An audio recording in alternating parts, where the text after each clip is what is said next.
მოგესალმებით ძვირფასო ტელემაყურებლებო. დღეს სამშაბათია. ტელეკომპანია პლუსის ეთერში საავტორო გადაცემა სტუმრად მალხაზ გაბადაძესთან. დღეს არაჩვეულებრივი სტუმარი მეყოლება ჩემს გადაცემაში. მართლაც ოქრო ადამიანი. მეფისტოლა კაცი. გენიალური კაცი. და სწორედ სანამ ამ კარგ კეთილ მეფისტოლა კაცს, გულკეთილ კაცს აი ამ სტუდიაში მოვიწვევდე, მანამ მინდა გიმღეროთ ერთი ლამაზი სიმღერა, მხოლოდ თქვენთვის.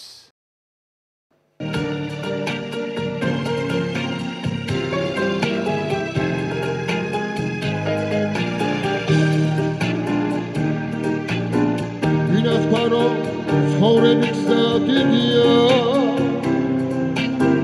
საცალფეხო ერთი პეტრის ხიდია ჩვენი პეტრი ამ ბედზე და იდია ებიდი როგორც ხარა ვიდია ჩემ ცხოვრებაში სიყვარული რა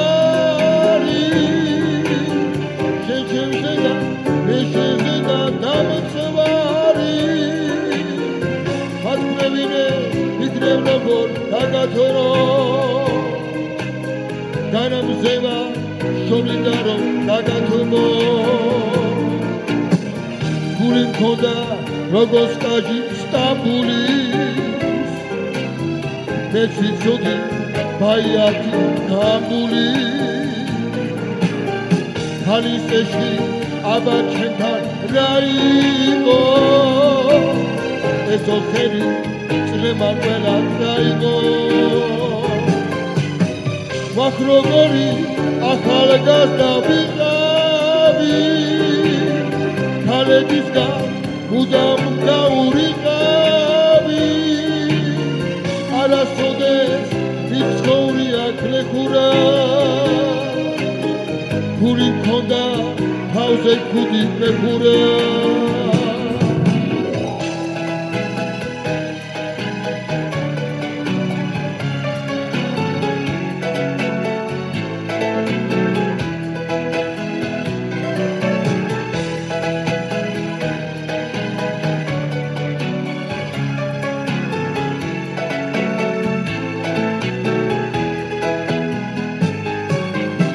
Macrogori, Akhalgazda bigavi Kalegiska, Udam gaurigavi Arasodes, Vitskoria klekura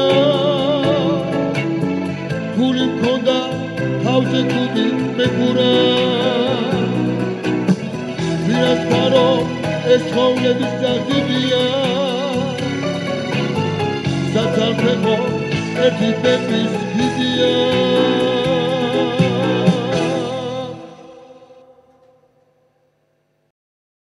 ტელეკომპანია პლუსის აღმასრულებელი დირექტორი, ხელოვნებათმცოდნეობის დოქტორი, საქართველოს დამსახურებული ჟურნალისტი ბატონი გუბას მეგრელიძე და გთხოვთ ბატონო გუბას შემოგზავნეთ სტუდიაში მოგესალმებით. მოგესალმები. დიდი მადლობა მომბრძანებისთვის. მადლობა მოწვევისთვის. ხო, დავზანდეთ. კი ბატონო. როგორი განწყობითა ხართ მოსული, როგორი შემართებითა ხართ? შემოქმედებითი განწყობით. შემოქმედებით. დიდი მადლობა. შემოქმედებითი. და რადგანაც ასეთი შემოქმედებითად ხართ მოსული დღევანდელ ჩემს გადაცემაში და ასეთი კარგი განწყობით მინდა დავიწყოთ უკვე. კი ბატონო. და პირველი შეკითხვა ბატონ გუბას მეგრელიძეს. კი ბატონო. ვინ არის გუბას მეგრელიძე? გუბას მეგრელიძე, მე მგონი გუბას მეგრელიძეა, ვინ და იყო სხვა. რაც თქვი, ის არის, ნუ ჩემ სპეციალობაში ამდენი წელი ვარ და ხლა ბევრს წერდი თავის დროზე და ეხლაც ვწერ მაქვს შემოქმედებითი, ასე ვთქვათ, წარმატებები, რაც სხვისი განსაჯელია, მე ხა საკუთარ თავზე რა ვთქვა, მაგრამ ჩემს სიტყვას, ჩემს ანგარიშს უწევენ, ეს შემიძლია ვთქვა და სხვადასხვა ჟიურიში ვარ, ხან წევრი, ხან თავმჯდომარე და ასეთ ვითარებაში ვარ ჟურნალისტთა კავშირში, მდივანი ვარ ჟურნალისტთა ფედერაციის. ეკა ჩემი რაღაც გარკვეული მისია მაქვს, ჩემი წვლილი მაქვს ამ ფედერაციის მუშაობაში დღემდე და აი ესე მოვდივარ. ტელეკომპანიაში ახაც მუშაობ და რა შემიძლია ჩემს უნარს არ ვაკლებ ამ საქმეს და აი რა ვიცი, საერთო ჯამში ასე გამოდის რაღაცები. ბატონო გუბას, ბავშვობის ტკბილი მოგონებები. ბავშვობის ტკბილი მოგონებები ბევრია რა თქმა უნდა, იმიტომ რომ ყველაფერს კეთება შეგიძლია და პასუხისმგებლობა არავითარი არ გაქვს. რაც გინდა ისაკეთე, როგორც გინდა ისაკეთე. ხო, ძალიან ლაღი პერიოდია ეს ბავშვობის წლები. ნუ არის რა თქმა უნდა ბევრი რამ რაც გამახსოვრდება, კარგად არის რაც სულად გამახსოვრდება და აი ეს სკოლის წლები იგივე ისიც არის, კარგიც არის, ცუდიც არის, ეშმაკობებიც არის რა თქმა უნდა და აი ასე თვითთვალსაზრისით არის ძალიან მნიშვნელოვანი და საინტერესო, მაგრამ აი ერთი ის არის მონაკვეთს მოვყვები, ვთქვათ, ეპიზოდს სოხუმში ვართ და იქ შემოქმედებითი სახლი არის თეატრალური საზოგადოების და კომპოზიტორთა კავშირის დიდი შენობა იყო და ხა ბავშვები ხო იცი ახლა ანცი რა ვაკეთოთ იქით-აქეთ და მოვიგონეთ ეგეთი რაღაცა რომ მაშინ იყო ძალიან პოპულარული ფილმი ფანტომასი. თუ გახსოვს, 3 სერია რაღაც ყველა ბავშვი ფანტომასობა უნდა, რაღაც გმირობი ჩადენა უნდა და აი ეს არის ძალიან ისეთი ბუდაში ასე ვთქვა და რაღაცნაირად მე გავლექსეთ კიდევაც დავწერეთ патара წერილი, ვთქვათ. Мне нужен труп, я выбрал вас, да скорее встречи фантомас. და ვიღაცაზე ერთი იმაში, კარებში რამოდენიმე კაც შეუგდეთ ესეთი რაღაცა და ნუ ზოგმა ახლა სერიოზულად არ მიიღო, მაგრამ ერთმა მიიღო ძალიან სერიოზულად. ეგ ამბავი ატყდა ერთი ამბავი, გამოიძახა დირექციამ გამოიძახა მილიცია მაშინდელი. მაშინდელი მილიცია მოვიდა რაციებით დაიწყეს მე ამ პოსტზე ვარ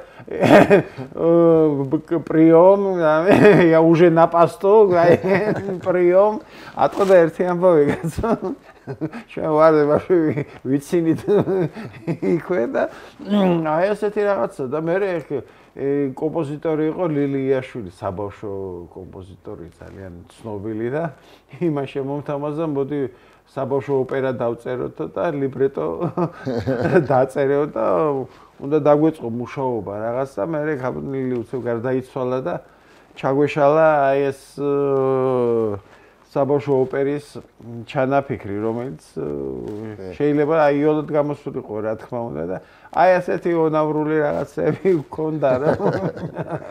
ვერთობოდით ბავშვობაში, რა თქმა უნდა, ახლა პასუხისმგებლობა სერიოზული ის ამას არ მიუცემია, მე ყველამ გაიცინა, მიხვდნენ რომ ეს რაღაც ხუმრობა იყო ბავშვური, ახლა მილიციაც გაბითურებული დარჩაიგავრი რაღაც არ ვიცი რა წარმოიდგინეს მათ და აი ეს დამთავრდა ეგ ამბავი ჩემო მალხას აი ეს მოგონებებთან დაკავშირებით. სამი თვისება, რომელიც გამოგარჩეთ. სამი თვისება, რა ვიცი ახლა. ნუ პატრიოტიზმი, პროფესიონალიზმი და ერთგულება, მეგობრებისადმი ერთგულება. აი ეს სამი თვისება მე მგონი რომ რომელსაც მიუყვები მთელი ცხოვრება და რომელსაც ვახორციელებ. ვარ პრინციპული ჩემ პროფესიაში, ყველა მიცის ეს. თუ წერ რაღაცას აი კრიტიკულს მაგალითად იქ კამათი ძალიან იშვიათად მიწევს, იმიტომ რომ იციან რომ მართალი ვარ.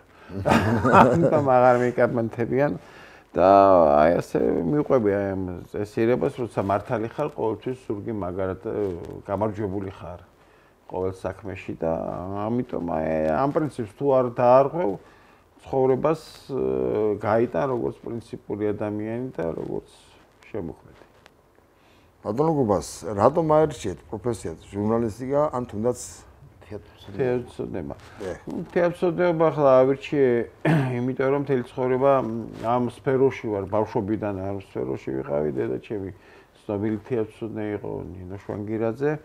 თითქმის ყველა სპექტაკლი მქონდათ როგორც თბილისში, ისე რაიონებში ნანახი, იმიტომ რომ ეგ ჟიური გადიოდა სპექტაკლების სანახავად, დათვალიერება იყო ასეთი ერთ დროს, ახალგაზრდა შემოქმედა დათვალიერება, იმის წევრი იყო დედაჩემი და დავყავდი ამ სპექტაკლებზე და აი მთელი ეს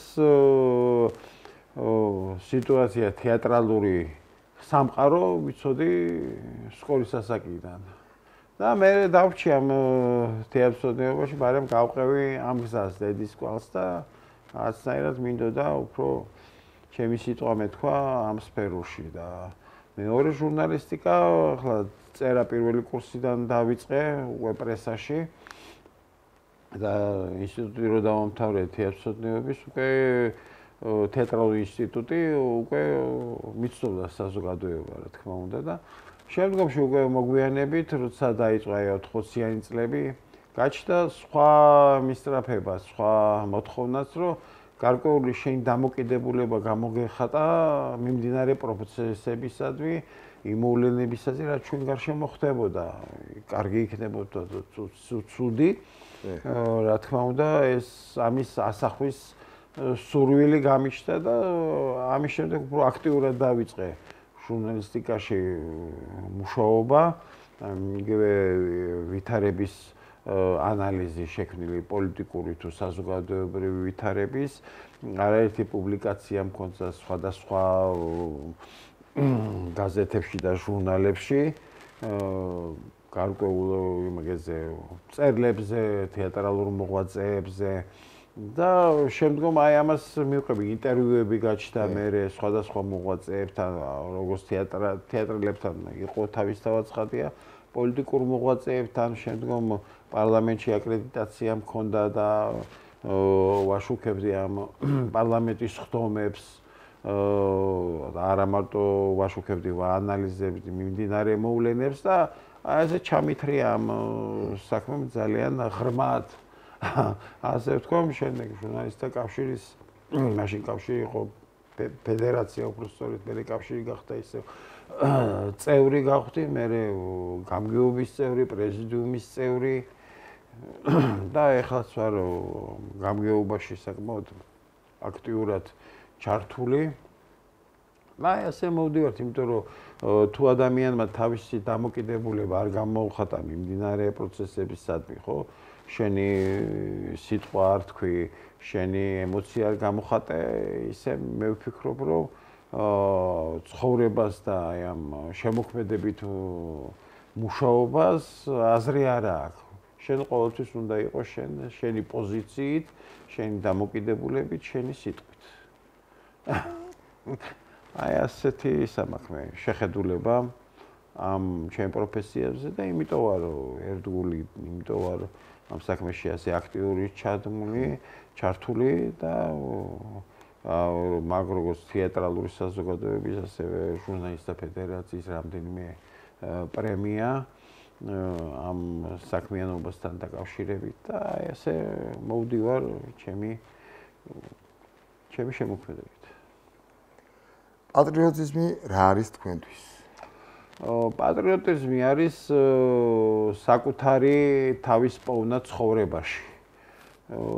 პირველ რიგში უნდა იყოს პროფესიონალი.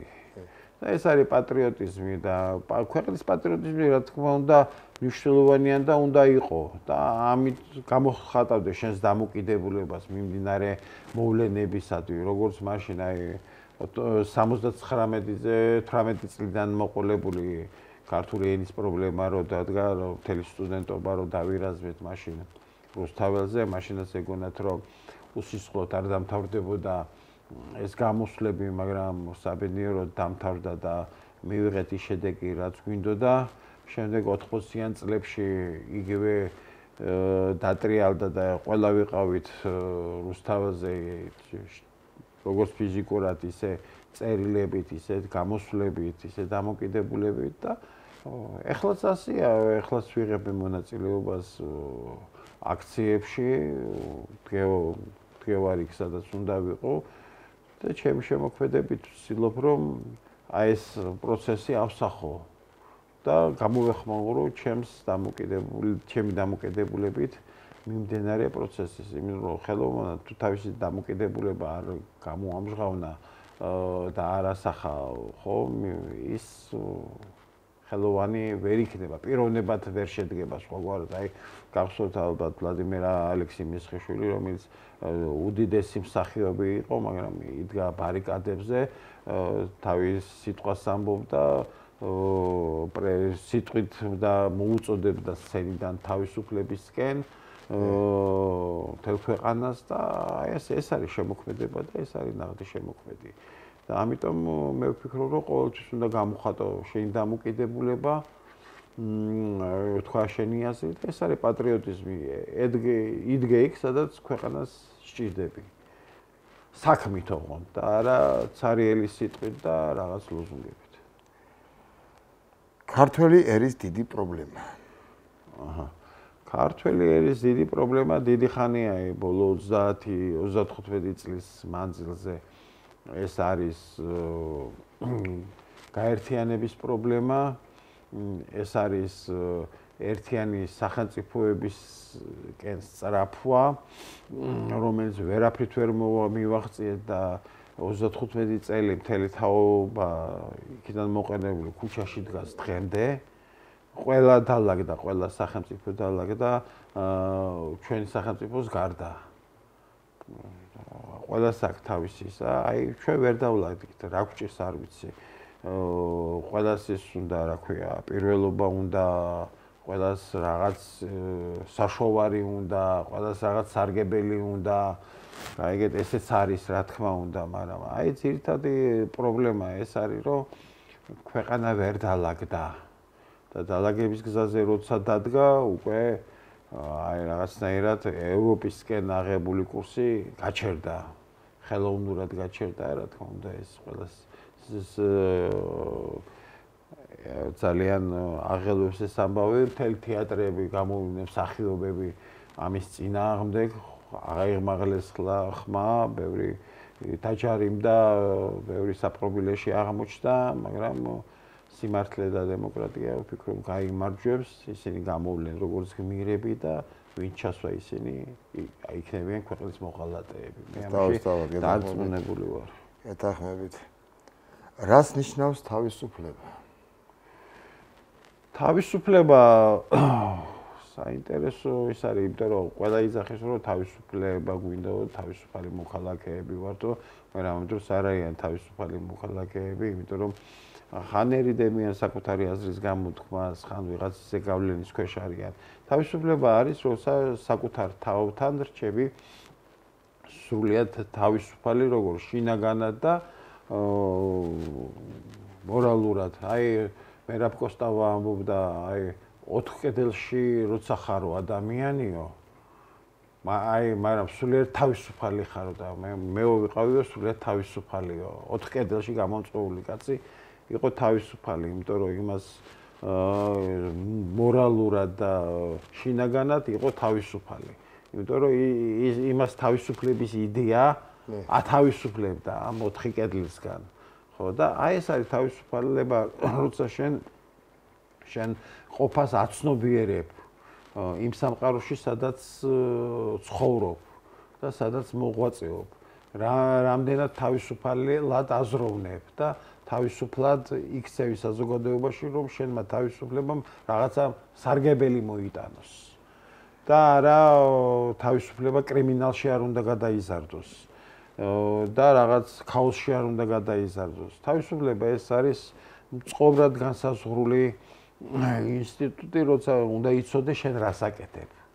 რას მოსდევს შენ რა ნაბიჯს დგამ და ის ნაბიჯი რა შედეგს მოიტანს დადებიც უარყოფით კეთილს ბოროტს ხო სასარგებლოს თუ არასასარგებლოს ხო აი ეს ყველაფერი ერთობლიობაში ქმნის თავისუფლების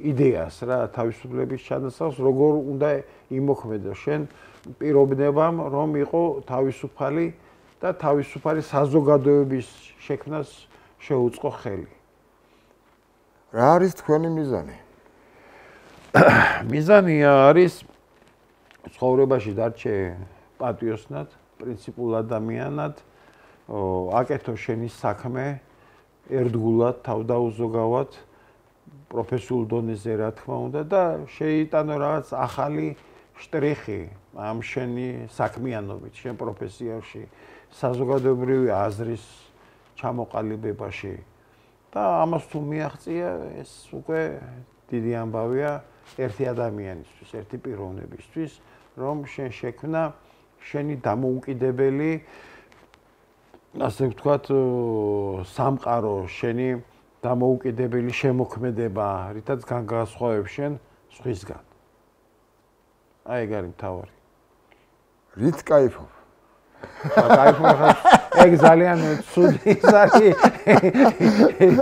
ის შეიძლება იკაიფო ეხლა მოწევი და წამლით არ ვკაიფობ ცხადია სიგარეტსაც არ ვეწევი საერთო და ამიტომ кайფი რითი შეიძლება ნუ იგი შენი ცხოვრებით შენი სწორი ცხოვრებით ალბათ რომ რაღაცას ქმნი აი როცა შენ რა მე რაღაცას ვქმნი რაღაც ახალს ვეძებ რაღაც ახალს პოულობ ხომ იგივე დოკუმენტს იგივე რაღაცას წერ და ახალ შეხედულებამდე მივდივარ აი ესაა ჩემი ეგრეთ წოდებული кайფი როცა რაღაცას ახალს ეუბნები საზოგადოებას და ეს შენ სიამოვნებს რა თქმა უნდა მოგწონს რა თქმა უნდა და იგივე დამოკიდებულება აქვს საზოგადოებას როცა საზოგადოება ხედავს რომ აი შენ რაღაც ახალს ეუბნები მათ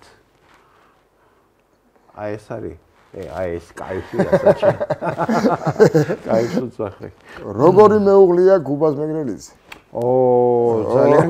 ძალიან კარგი ვფიქრობ რომ ძალიან კარგი იმიტომ რომ მეუღლესთან შენ მაკო წოწუნავასთან მაგ ძალიან თანხმიერი ურთიერთობა ამაში თამაშობს დიდ როლს ისიც რომ ფილოლოგია ის მეც ახლა მომიჯნავე პროფესია ჩემი და ძალიან ვუგებთ ერთმანეთს იგივე სპექტაკლებზე როდესაც ის საკუთარ აზრს მიზიარებს ეს ასეა ის თავის შეხედულება აქვს უკამორთობთ კიდევაც რა თქმა უნდა ძალიან ისე ჩხუბამდე არ მიდის ყოველში საქმე და ძალიან ასეთი მეგობრული ურთიერთობა შეხმატკბილებული ურთიერთობა გაქვს ახლა როცა გავიცანით რაღაცა ფილოლოგია რომ მითხრა და მე ვუთხარი იოსებ მეგრელიძეს გაიგონია ალბათ მეთქი და როგორ არა კაცო მაგის წიგნებიო უნივერსიტეტში როცა სწავლობდიო ქუთაისის უნივერსიტეტში ვკითხულობდითო მათი პედაგოგები ეს ბრეგოძე იყო ეს პროფესორი ძალიან ცნობილი და ის ხშირად გვიგულაპარაკებოდა მამაშეზე და მისი შემოქმედება და წიგნები და პიროვნული ისინი კარგად ვიციო და იმის შემდეგ კიდევ უფრო გაგვიგალთვილდა დაახლოვება და რაც შეუღლებით დამთავრდა კიდეც და აი ასე ერთმანეთს მხარში უდგავართ ვცდილობთ სიამტკბილობად ვიყოთ რა თქმა უნდა ნუ ახლა რაღაც კამათი არის ოჯახში ცხადია მაგრამ არის სასარგებლო კამათი ასე ვთქვათ რომელსაც ორივესთვის სასარგებლო არის და ოჯახისთვის არის სასარგებლო რაც მთავარია და აი მთავრდება ეს ოჯახისთვის კარგად რაც მთავარია აი ასე ურთიერთობა გვაქვს და აი ასეთი მეუღლე ვარ როგორც შენ თქვი ბატონო გუბას რაღაც უჩვეულო შეკითხვა უნდა გისვათ რომელიც აი ჩემს ნუსხაში კითხვის ნუსხაში ეს რაღაც ცოტა ექსკლუზიურად სიურპრიზად დავტოვე და ამიტომ აი არ შემაშინო ოღონდ სანამ დაგისვამთ უჩვენოში გითხვას. არა, არის. ხო არ ჯობია დაისვენოთ პირი გამოდაძებსებულ წყლით და მე არა. მე დაგისვამთ. რაღაცისთვის ესე ძალიან სერიოზულისთვის ეზადები შენ. კარგი მაშინ. გუბას მეგრელიძე მექალთანი არის. ხო, ერთული შეკითხვაა ახლა. თქვა კიო, მეუღლე სახში შესლაზე მე პრობლემა არ შეიქმნეს, კაცო. არ თქვა და მე ხალხი იტყვეს ეს ვინ ყოფილა ქალებში ერთადიოდა. რა ვქნა არ ვიცი მიდამი. რთული შეკითხვა. ხო, ორშვა მოქცეული ასე ვთქვა. კი, რა თქმა უნდა, ყველაფერი იყო თავის დროზე, რა თქმა უნდა. მაგენის გარეშეც ახლა არ შეიძლება არსებობა და შემოქმედებითი პროცესია არ არის ხოლმე შთაგონების წყარო ასე ვთქვათ, ყოველთვის არის ქალი, რა თქმა უნდა, ყველაფერი იყო. ჩემო მალხას ისიც იყო, ასეც იყო ყველაფერი, მაგრამ ახლა მეუღლე რომ მოვიყვანე და აი ეს ბოლო მაკოსთან ერთად რაც ვარ, ახლა რა თქმა უნდა, ქალებზე ფიქრი ესე აღარ არის ახლა აქტუალური. ქალებზე ფიქრი ზედმეტია უკვე. ხო, ზედმეტია ახლა სხვა პრობლემები წამოვიდა, სხვა ურთიერთობები წამოვიდა.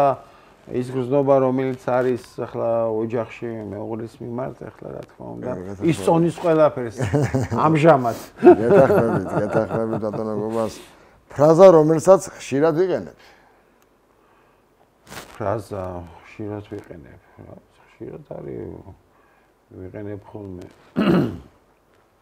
ფრაზა, ну შეიძლება ითქვას, რა ვიცი, რა შეიძლება ითქვას, რომ ხშირად გამოიყენო.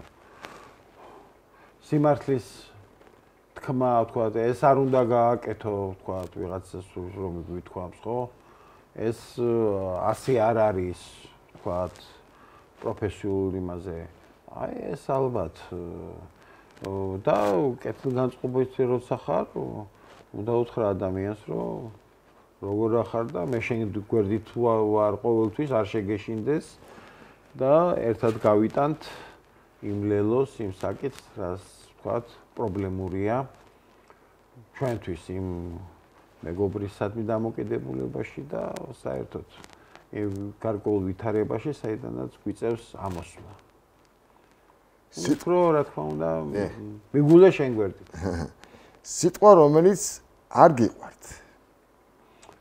არ მიყვარს, ტყვილი არ მიყვარს, სიცრუე არ მიყვარს, ღალატი არ მიყვარს.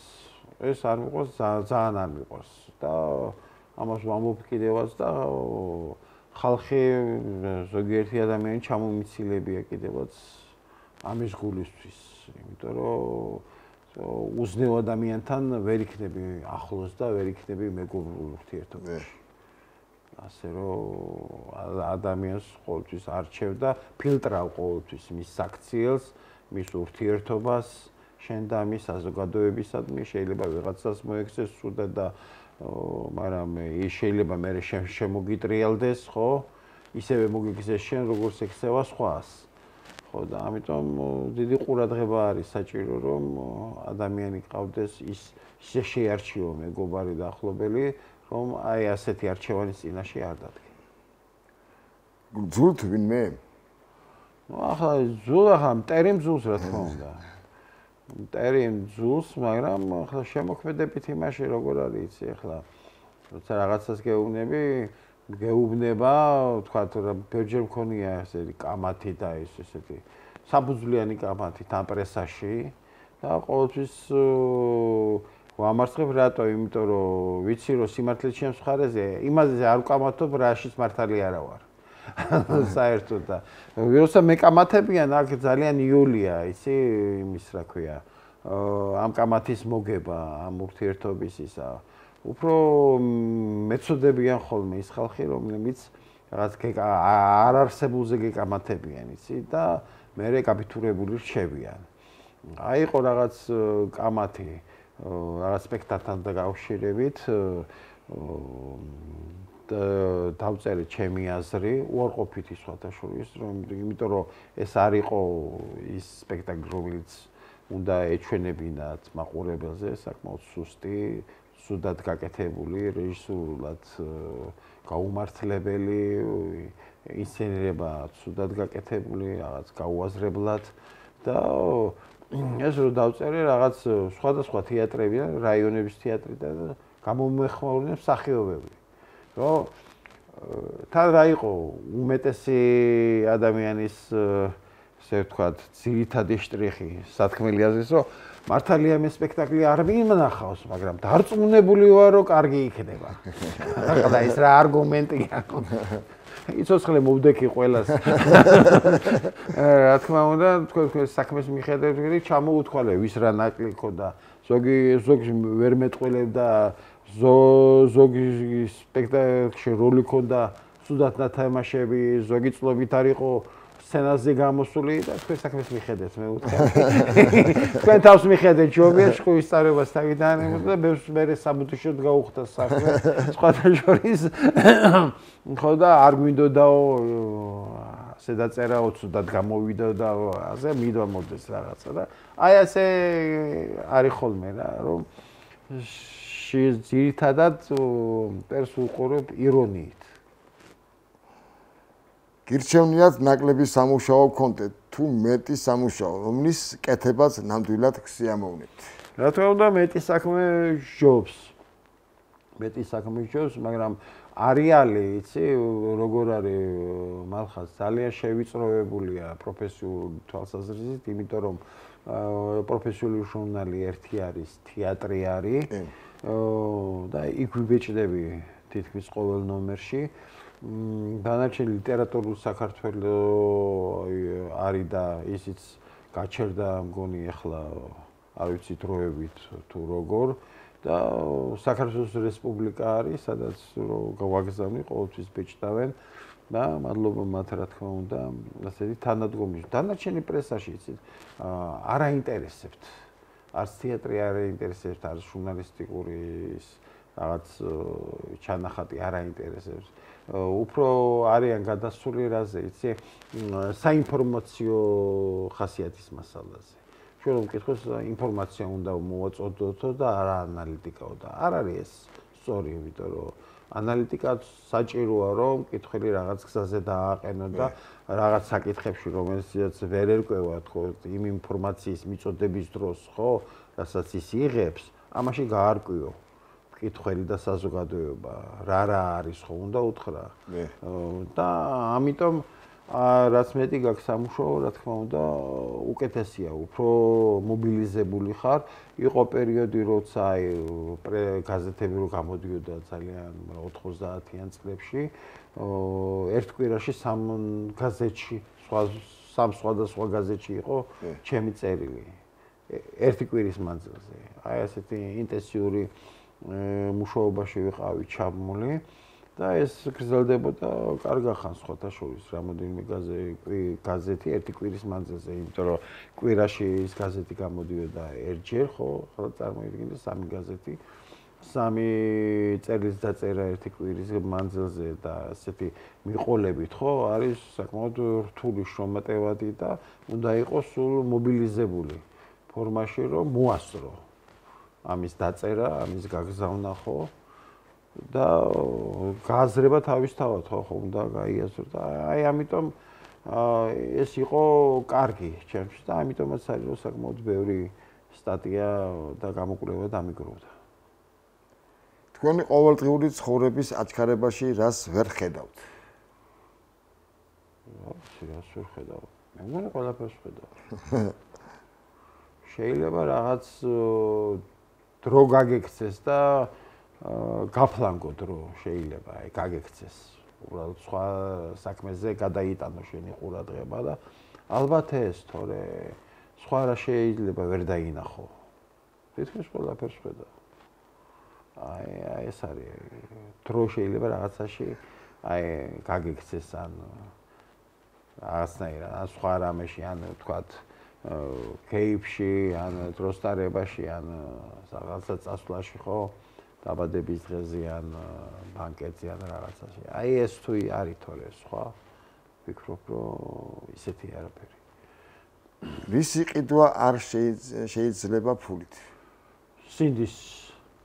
სინდისის ყიდვა არ შეიძლება, კაცობის ყიდვა არ შეიძლება, რაც უნდა კოდირებულად იყოს ადამიანში და მთელი ცხოვრება ამ პრინციპებით უნდა იცხოვრო, თორე დღეს ერთ პარტიაში ხარ, ხვალ მეორე პარტიაში ხარ, ზეგ მესამე პარტიაში და სულ სხვადასხვა პოზიციას ავლენ, ეს არც ერთ ეთიკურ ნორმაში არ ჩნდება.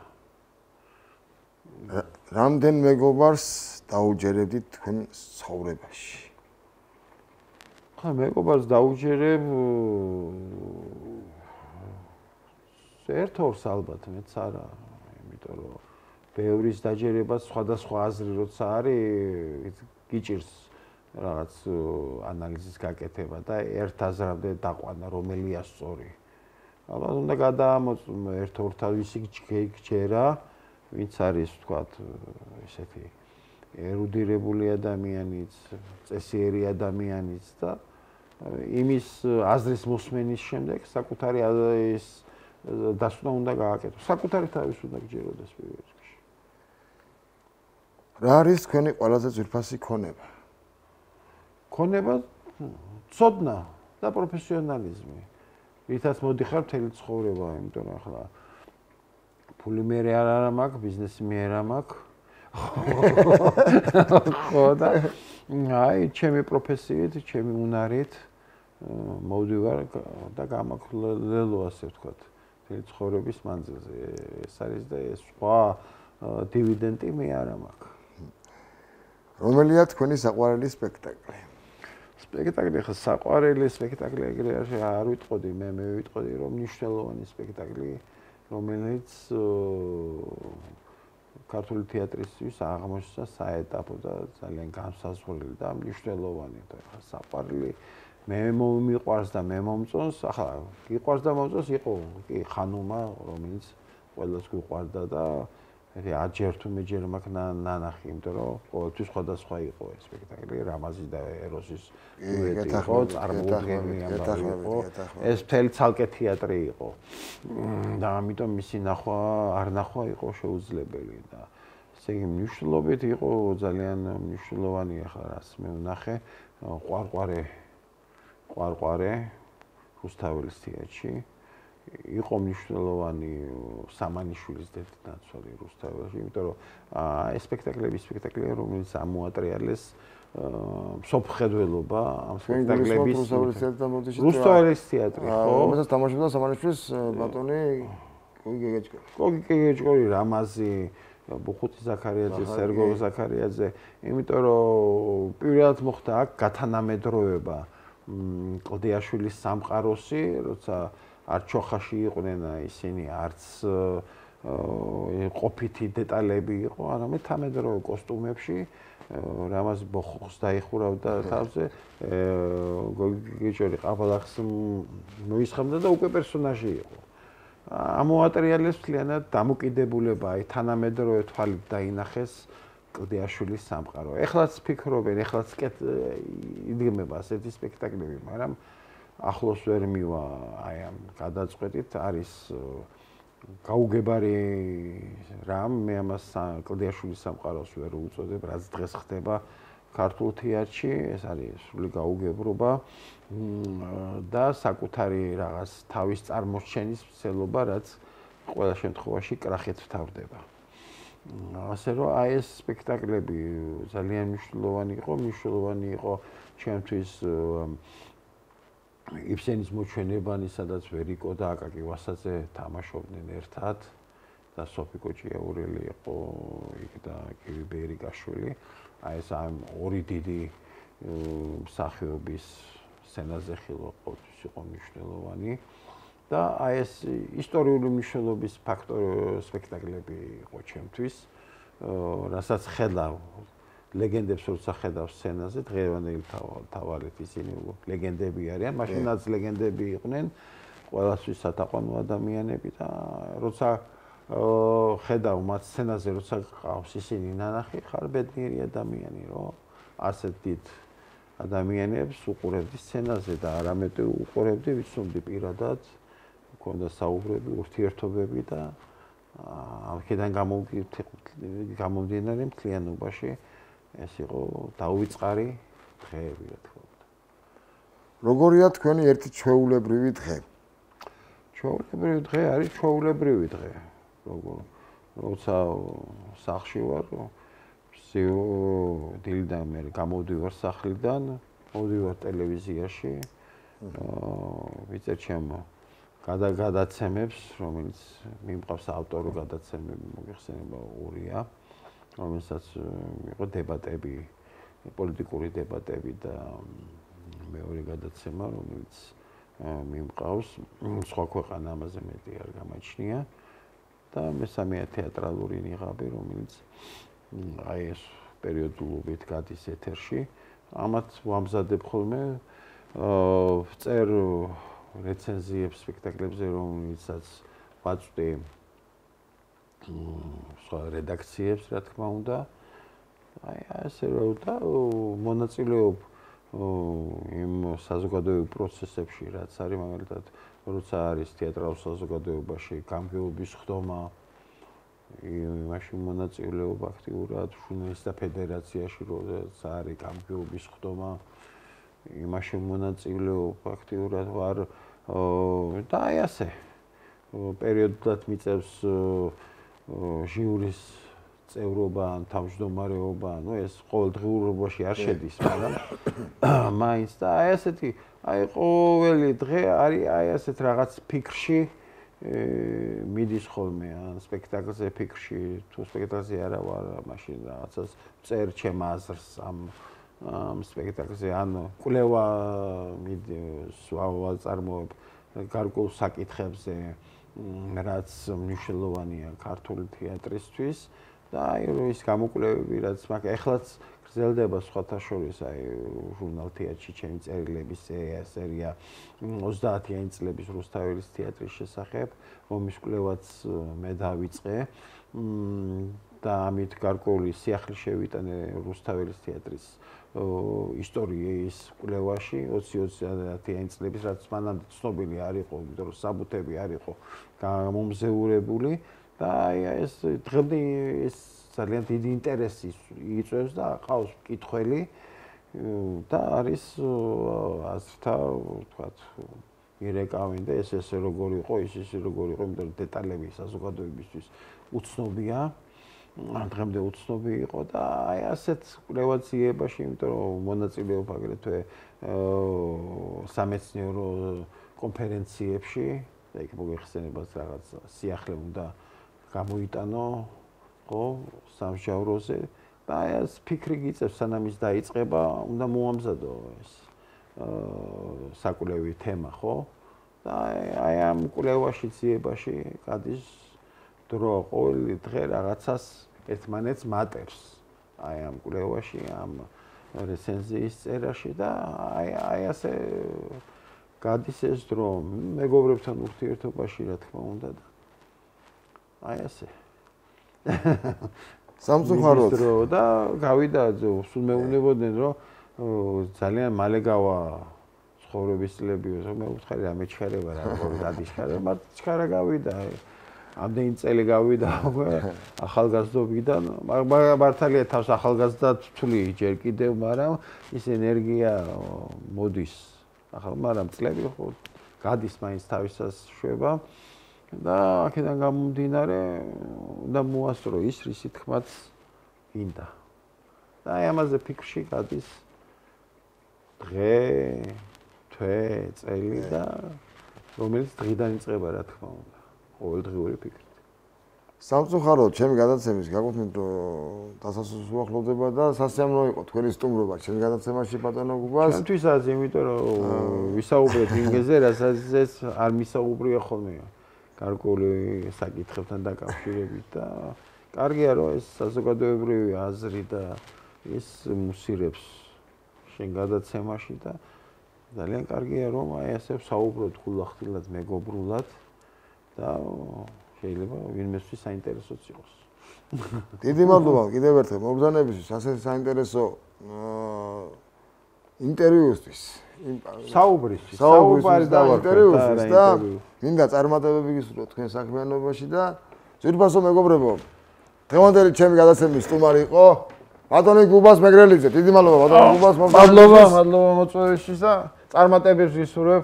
მე კი გემშვიდობებით, კეთილი სრულებით. მომავალ შეხვედრამდე. ნახვამდის.